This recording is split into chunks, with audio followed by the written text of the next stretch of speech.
Torhonius, a good question about the redemption and the resurrection. Why did Jesus keep his body? The flesh and the blood was for the purpose of salvation and redemption, and after that, no need for it. So, why he did keep the body of the incarnation after he was glorified? Your mic. This is a great question. In the Holy Incarnation, you have God taking upon this human nature. So the Son comes in and takes upon flesh and blood. Now, when he takes upon flesh and blood, he has no sin. And so as one who has no sin, he is not judged to die, for the wages of sin is death. But what takes place on the cross is his righteousness is imputed to us, counted as if it is ours. Our sinfulness is counted to him. And so that he is put to death for our sin in his body. And so you have this imputation of the righteousness of Christ to us in our bodies now. Then in his body, which is put to death, it's raised from the dead and ascends into heaven to be with the Father at the right hand. In our bodies, our body still in this fallen world still has sin clinging to it.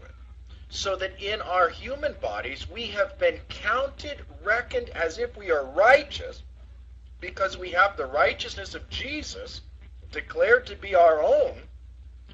But in our bodies are still decaying and our bodies still have sin clinging to them. So that we wage this battle as we live in this fallen creation, where this new inner being within us, restored in the image of God, desires to do God's will. This old sinful flesh, this old desire of the old Adam, or the old man, as Paul will say, desires to rebel against God. So we continue to have this battle in this life of the new man desiring to do what God says, the old man desiring to rebel and reject God, so that we are both simultaneously at the same time a saint and a sinner.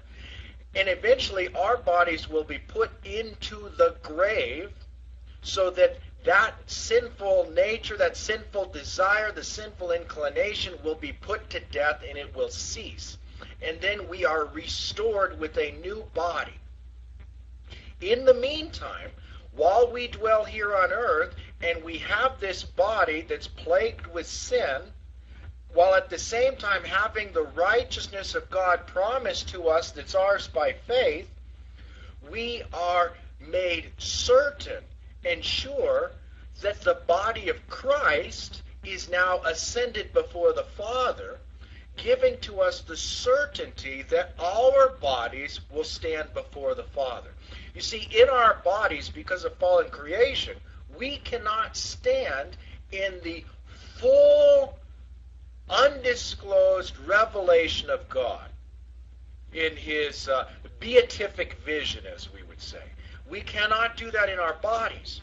But as we know, the Christ, who took upon flesh and blood with us, now stands in the totality of this beatific vision before the Father in all his glory. It gives to us the certainty of this hope that one day our bodies will be raised from the dead and we will see our Redeemer with our own eyes, as Job says in chapter 9. That on that day our Redeemer will have a new heaven and a new earth. So in the meantime, Christ, who restores all creation, gives to us the certainty of this promise by having a body that was conceived and born here on earth, yet is now in heaven before the Father, to give to us that clarity that we too, in our very own bodies that we share with the body of Christ, will stand before the Father and see him with our own eyes, and hear him with our own ears, and our bodies will be restored.